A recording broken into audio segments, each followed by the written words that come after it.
Well, this week we've been recognizing Laura's accomplishments throughout her distinguished career here at NBC3. Tonight, Laura takes time to reflect, remember, and recount all she has done over the last 47 years.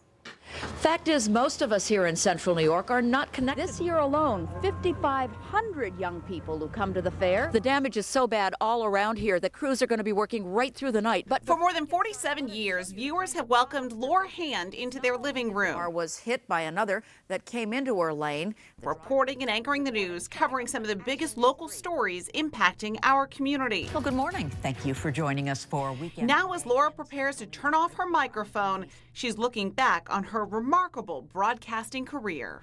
I was privileged to fly in an F-16.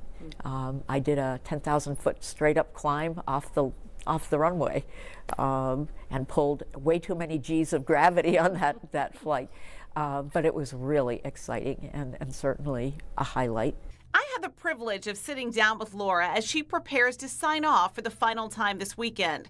She vividly remembers covering the Tully mudslide in 1993 and interviewing then Governor Nelson Rockefeller and former First Lady Nancy Reagan. She had an event and she finished, it was at the airport, and then she was just there, and I said, would you like to talk to us? And she said, sure. So we set her up and we had a very extensive conversation, and there was no one around. It was just the First Lady and me.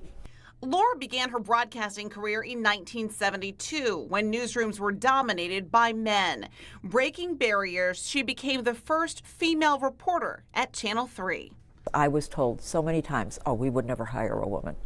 But once I got working, I opened my own doors. Laura moved around a lot as a kid and says she was ready to put down roots when she moved here as a college student at Syracuse University. Central New York is a great place to raise a family, no question at all.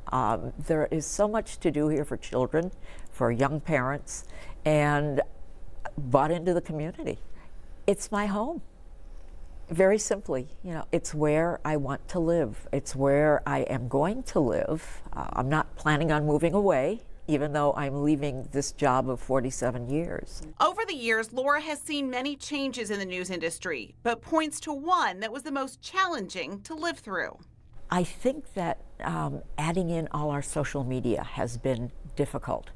I didn't grow up with computers. I was on the cutting edge when we started using computers. She takes pride in presenting stories in a fair and balanced way and has made community a centerpiece of her reporting over the years. Her advice to aspiring young journalists? There is so much technology that you have to master right away, but the fundamentals of journalism are the same. Tell the story, tell it fairly, present all of the facts. Good sound advice, just what we want in our community.